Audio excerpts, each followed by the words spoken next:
Hi, everyone. Welcome to Financial Insights. I'm Linda, your accounting coach. So, we are continuing our conversation, our last session, I should say, about learning on accounting terms that every business owner should know. So, our last term for the month is net income or net loss.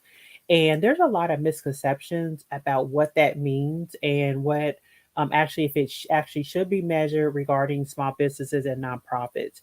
And in its simplest term, net income is really just revenue minus expenses.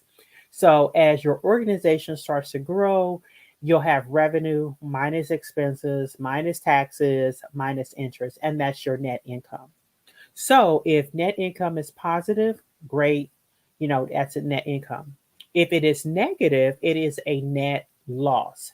And a net loss means that expenses is higher than revenue.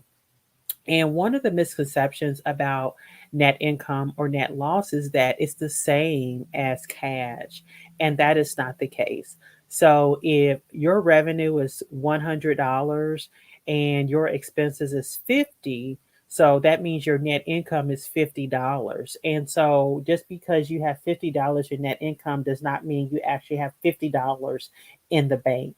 So I always say in accounting, when you're looking at your financial statements, you have to have this dual mindset and understanding how all of these things tie together. So, and you may say to yourself, well, why is net income important? And it's important for several reasons, and it depends on the stage that your organization is in. So, if you are a corporation, investors, that's for them.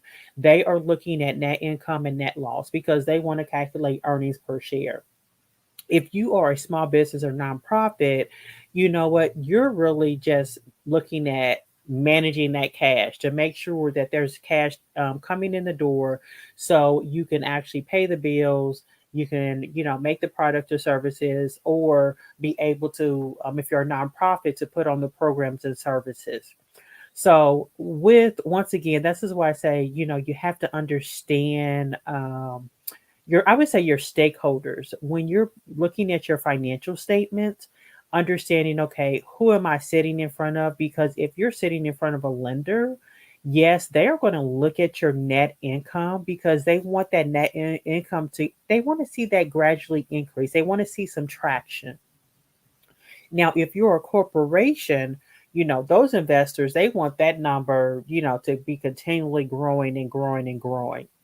For small businesses and nonprofits, I really suggest you focus on not only net income, but also revenue and cash. Those should be some of the main metrics that should be on your dashboard, things that you're looking at on a monthly basis.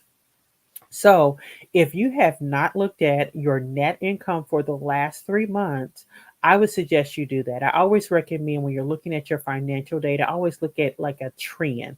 So, we are in the month of August. So, look at once August is completed, look at August net income, look at July, and then look at June. And what you want to see, you do want to see a gradual increase because the net income is an indicator of financial health.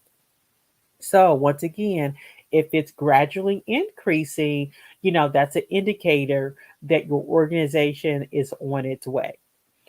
And remember, just because it's increasing doesn't mean that that cash is also increasing. So, you have to understand that relationship between the two. And I'll make another video actually regarding more about the relationship between net income and cash because it really depends on the accounting method that you're using, whether you're using accrual or cash basis.